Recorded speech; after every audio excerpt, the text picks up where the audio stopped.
L'année où ta banque s'effondre, ils ne perdent rien. Ils gagnent. Depuis 1907, chaque crise bancaire majeure a fini par transférer plus de pouvoir vers moins de mains.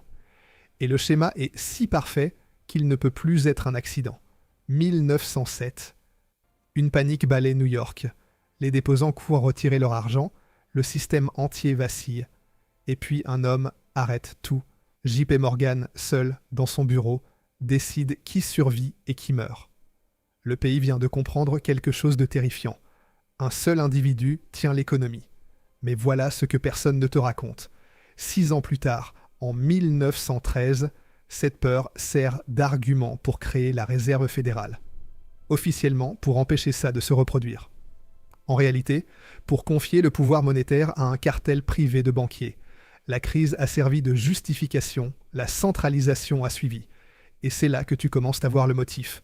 1929, le krach, des familles entières ruinées en quelques jours. Et juste après, Roosevelt confisque l'or des Américains, littéralement par décret. Tu devais le rendre sous peine de prison. L'État vient de prendre la chose qui te permettait d'échapper au système. La crise a justifié le vol. Personne n'a protesté. Tout le monde avait trop peur. 1971. Nixon ferme la fenêtre de l'or. Le dollar n'est plus adossé à rien. Pourquoi ? Parce que les États-Unis avaient imprimé trop pour financer la guerre du Vietnam et que les autres pays voulaient échanger leur dollar contre du métal. Plutôt que d'admettre la fraude, ils ont supprimé la règle. Et depuis ce jour, ta monnaie ne vaut que la confiance que tu lui accordes. Une confiance qu'ils peuvent diluer à volonté.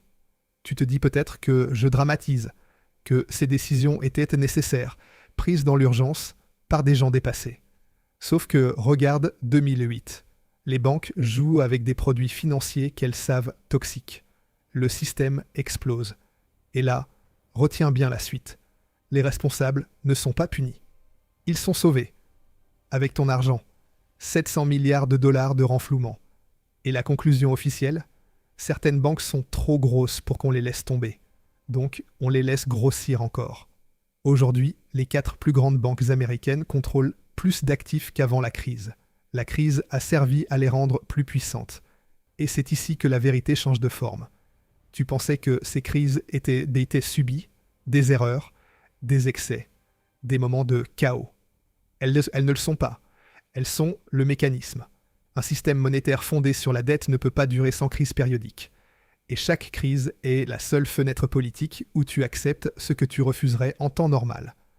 Plus de surveillance, plus de contrôle, moins d'argent liquide, plus de traçabilité.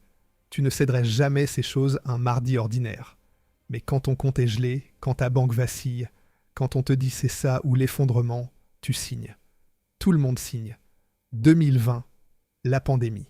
Des milliers de milliards de dollars créés en quelques semaines. La théorie monétaire moderne, autrefois considérée comme folle, devient politique officielle. Et personne ne demande où va l'argent parce que tout le monde a peur de mourir. 2023, SVB s'effondre. Crédit Suisse aussi. Et la Suisse, en un week-end, force un rachat qui aurait pris des années en temps normal. La crise efface les règles, toujours. Et maintenant, 2025, tu entends les mots monnaie numérique de banque centrale, CBDC, vendu comme une modernisation.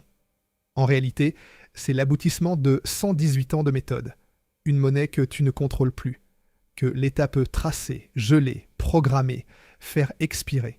Et la seule façon de te la faire accepter, c'est une crise. Une de plus. Regarde la prochaine fois que les gros titres parleront d'effondrement bancaire. Demande-toi qui en sort plus petit et qui en sort plus grand. La réponse n'a pas changé depuis 1907.